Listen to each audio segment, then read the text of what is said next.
Just ahead on One Detroit, we're bringing you some of our favorite future of work stories.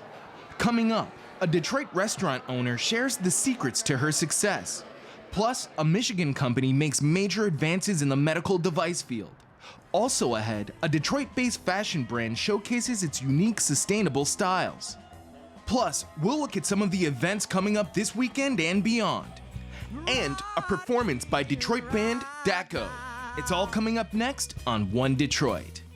From Delta Faucets to Behr Paint, Masco Corporation is proud to deliver products that enhance the way consumers all over the world experience and enjoy their living spaces.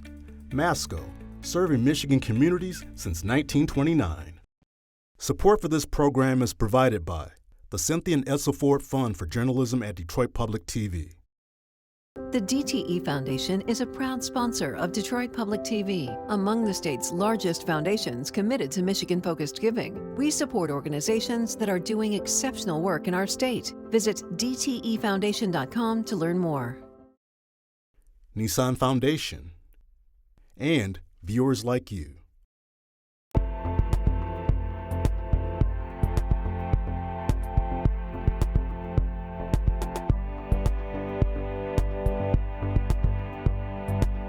Just ahead on this special episode of One Detroit, we're focusing on innovative entrepreneurs from our Future of Work reports. We'll meet the founder of a medical equipment company that's empowering people living with physical limitations. Plus, the creatives behind a Detroit clothing brand talk about making the city a hub for fashion design.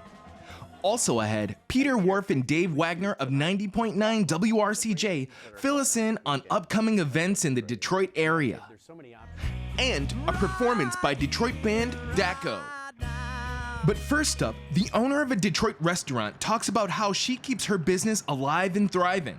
I sat down with Quiana Broden, better known as Q, at her restaurant, The Kitchen. We talked about working through the COVID pandemic, how Detroit businesses support each other, and her passion for providing healthy food to neighborhoods across the country.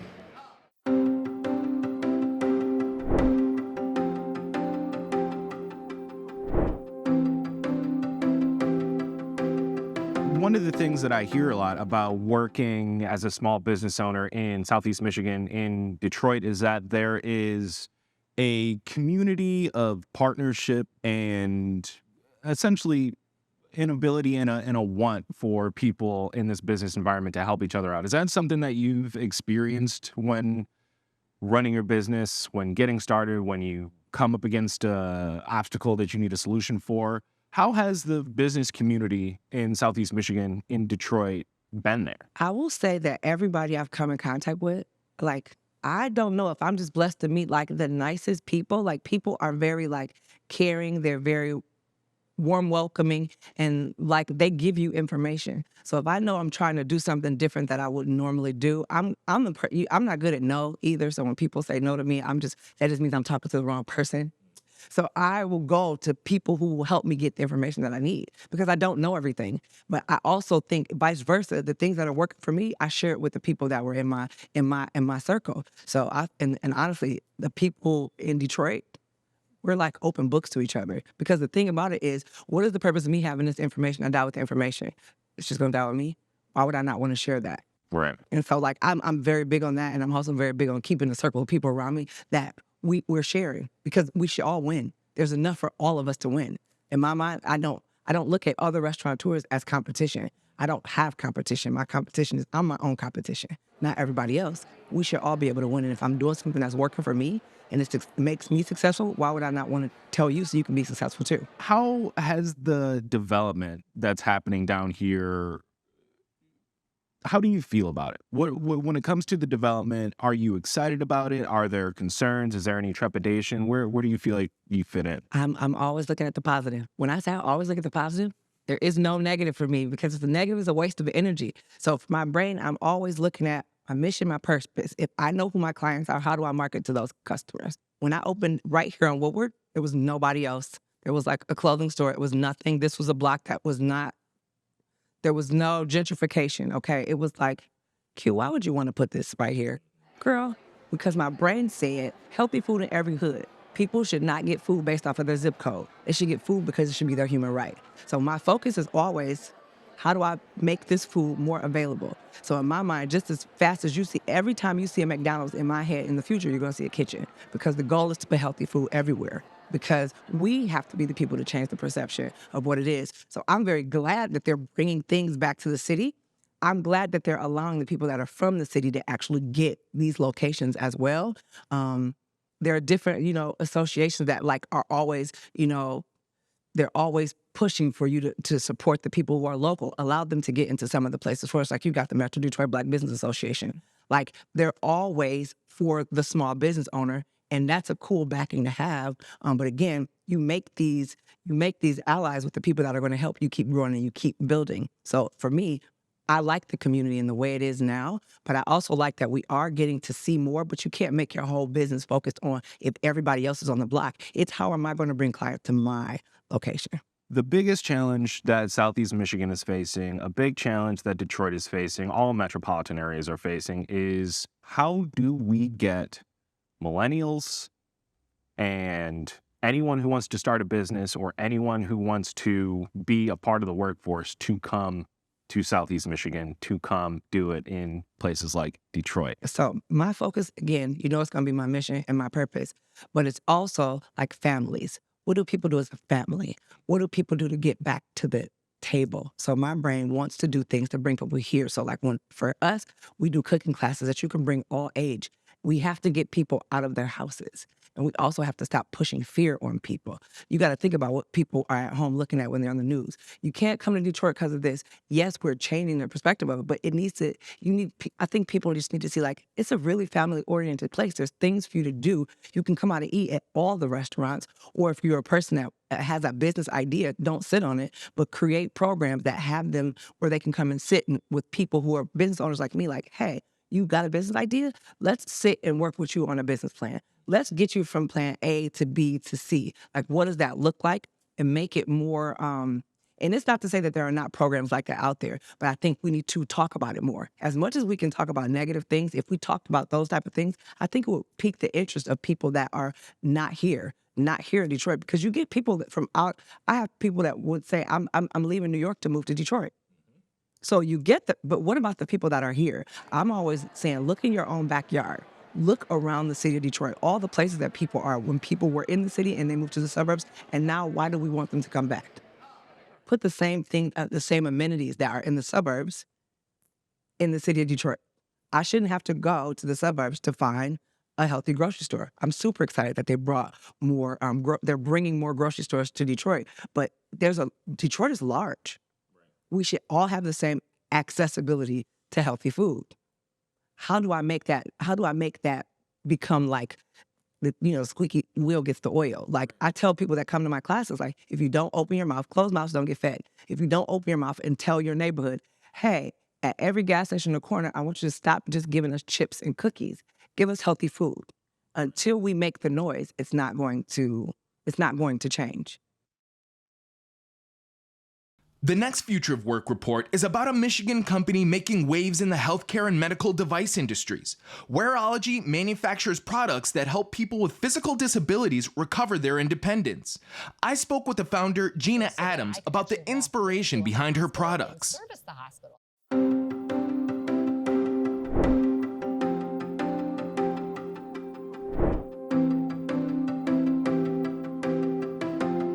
My Future of Work conversation with Dan Radomski, the founder of Michigan's only manufactured product incubator, Centropolis Accelerator, I wanted to talk to a company they had worked with in healthcare, because this is a sector that will need to grow its workforce and innovate to meet the needs of a large and aging Michigan population. So Dan suggested I talk to Gina Adams, CEO of Wareologie, who's an innovator in the healthcare space who first found success with buttons-to-button magnetic adapter set, a no-sew solution for converting shirt buttons into magnetic closures. What was the initial inspiration behind buttons to button? Where did this idea come from?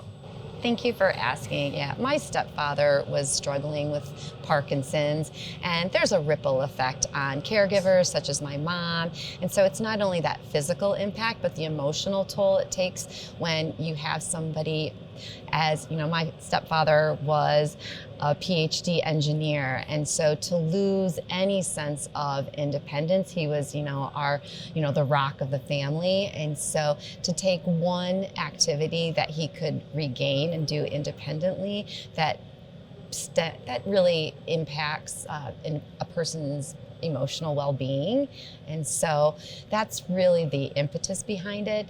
With the success of Buttons to Button, Gina has introduced another product, portable parallel bars for physical therapy, a mobile therapy solution on wheels that delivers physical therapy treatment safely. But getting it into the hands of the people who need it the most poses challenges that, if addressed, could give other Michigan healthcare product companies an edge in the global healthcare market. Do you think that there's something that could be done there to make the on-ramp to getting a product manufactured for a small company easier? You know, we're in what they call the valley, right? You have the idea, you have to put a lot of money into that to get it through the development phase, the prototype phase, and then when you move into commercialization, everything takes on a whole new, I would say, cost. Right. Yeah. So, you know, what the state could provide for us, I believe, is a little more access to that runway of how do you get your product commercialized and into the market. You can't do it alone. The windows are pretty tight because of the networks. I've been to the doctor over 8 times getting all of my vaccines, like hepatitis and typhoid and all of these things, so that I could actually walk into a hospital and service the hospital as a vendor. Right. So there's a lot of these hoops that I feel, while they are there, and the protocols are important because you need safety in place, but for medical devices where we're really trying to revolutionize people's health, it would be great if there was an incubator that kind of supported that space. Something to help navigate the process overall. Yeah. I mean, it's, I was at a conference and we're there with large global medical wholesale suppliers, and you know, getting a foot in the door is not always easy.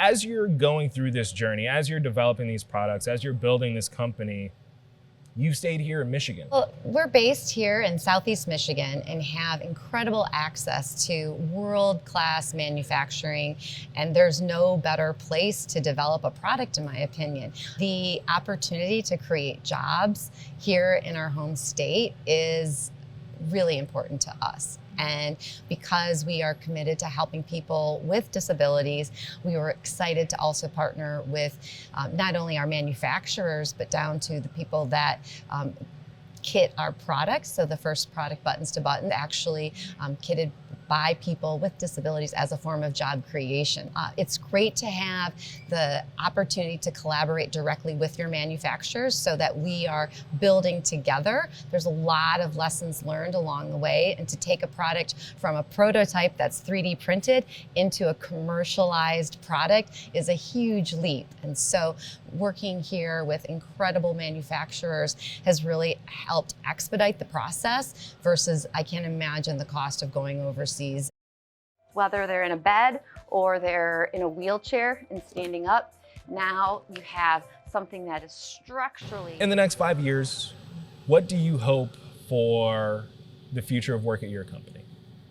You know, the next 5 years are going to be so exciting because we know that we have sales verticals within the VA. We have hospitals that have given us the thumbs up. They have use for it. It's a matter of going through those protocols. So if we can help people get standing sooner and safer, we're going to be in a great spot. When most people think about things made in Detroit, the automobile industry and Motown Records come to mind. But what about fashion? Can the city become an international hub for fashion design? I spoke with the co-founders of the clothing brand Deviate about their decision to base their successful high-end fashion business in the city.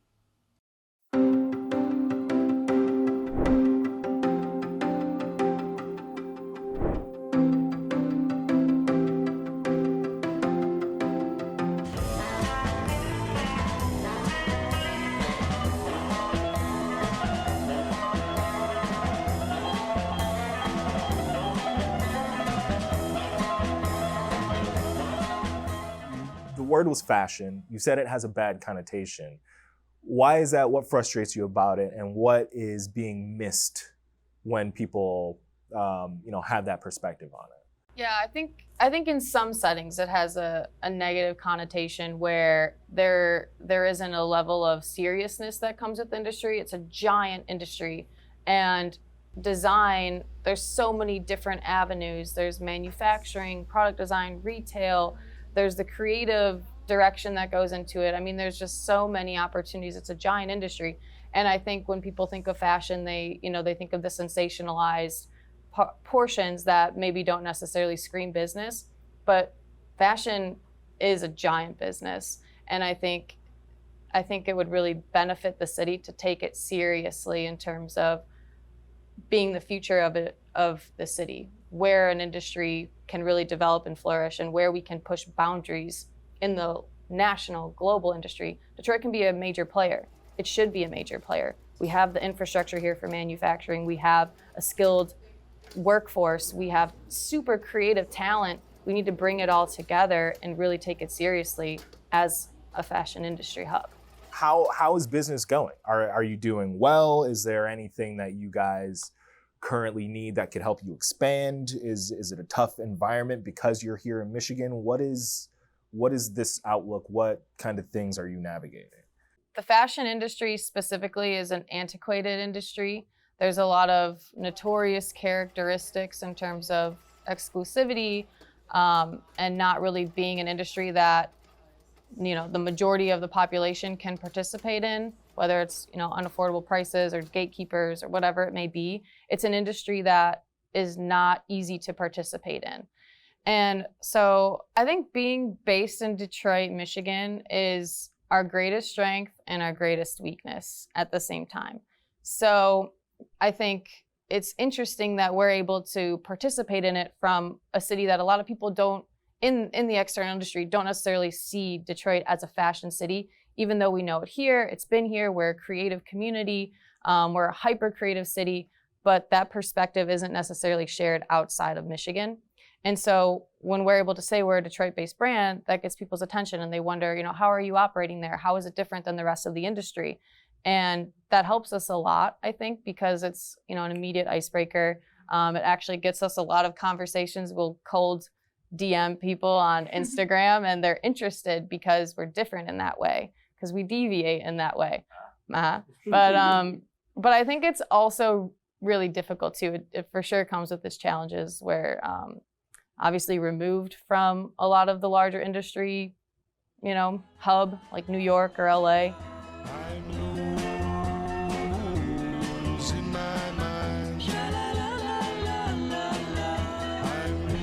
What about New York, Los Angeles makes these places able to be a fashion hub that we don't have here? I think that just the way that the mindset is of you leave Detroit and you go to New York to build your business. That's kind of what people think already is oh, I can get educated here, or I'll go to school in New York, but I'm gonna stay there after and build my network there and then one day come back and have a family here. But if we had the resources and all these things that we've been talking about in this conversation, and there are so many people, creatives who are entrepreneurs, they're grinding and living off of not enough money, to live their dream. But it's without those resources and stuff here, we can all keep working towards these things, but it's without the glue to connect everyone, the resources, the pipeline, then it's people are gonna leave and they're gonna go think that they need to do that in New York and then come back here eventually. Whereas if we had that infrastructure, they could do it here and stay here. Do you see your cohort coming here? What would get them on board? Yeah, we actually say this to everyone we meet in New York. We're always like, you gotta come visit us, come to Detroit, come to Michigan. And actually a lot of people are interested by it, or they'll say, oh, I've been there, I haven't been there in a while. I heard that there's a lot going on, and that's kind of, but we actually are bringing people here and showing them around. And I think that's another big thing that we should probably invest more time and effort in. Really if the fashion industry is something we want to take seriously. I think, we should. But if that is decided, I think we seriously need to think about the gatekeepers or those in the larger industry that can, help the city get to the next level and plug in and bring them here and show them all these things that are going on. Show them the industry club, fashion design industry club, working with, youth, helping them get internships at Carhartt and product design collaborations with Fortune 500 brands. And let's show them, the brands that are here making it and, showcasing their work in New York Fashion Week. Let's show them the schools that are here, the workforce that's here, all the infrastructure that's here, and just ultimately the opportunity.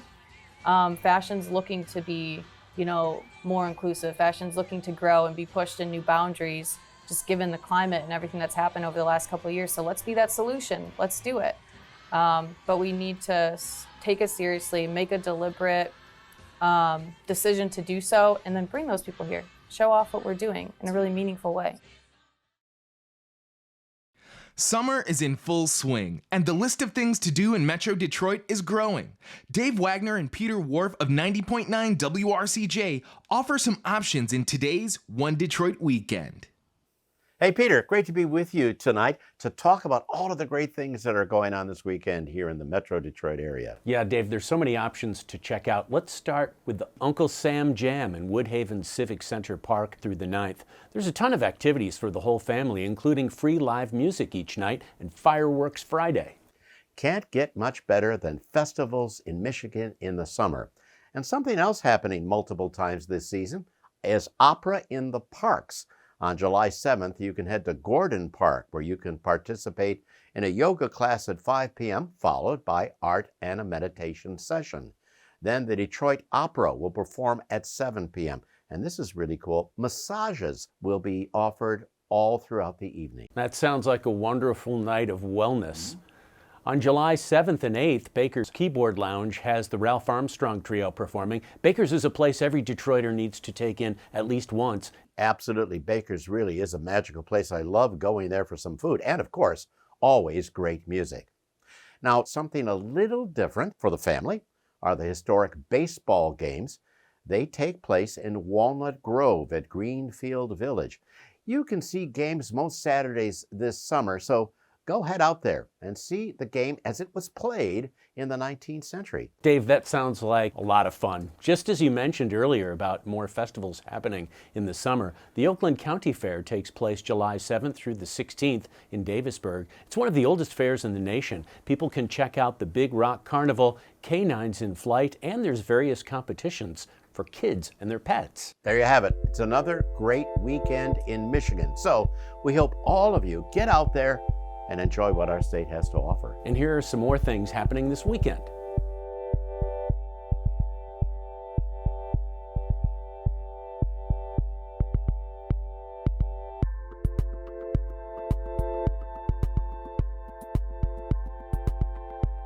That will do it for this week's One Detroit. Thanks for watching. We'll leave you now with a band known as Daco, performing right here on Detroit Performs, live from Marygrove.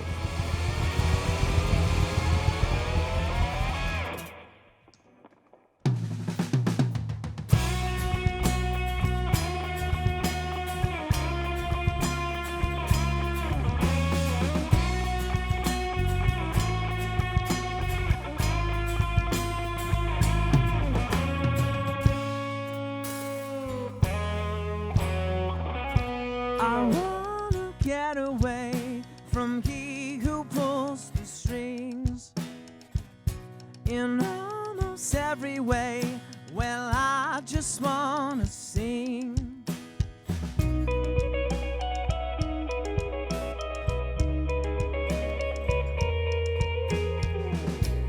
Maybe I don't know which streets to walk around, 'cause I've been searching for the ground in my place,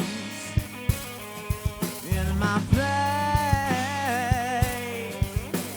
Starting and stopping, the world keeps on walking the line.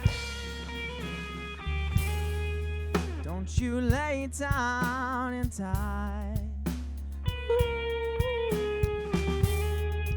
Don't you ever say goodbye. Feel the sunshine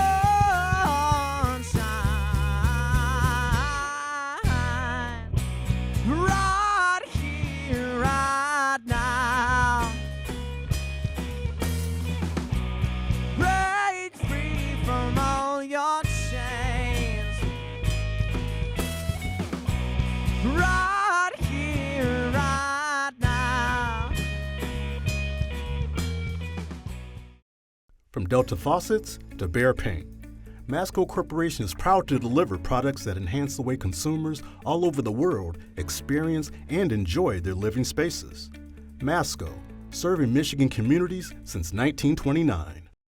Support for this program is provided by the Cynthia and Essa Ford Fund for Journalism at Detroit Public TV. The DTE Foundation is a proud sponsor of Detroit Public TV, among the state's largest foundations committed to Michigan-focused giving. We support organizations that are doing exceptional work in our state. Visit dtefoundation.com to learn more. Nissan Foundation, and viewers like you.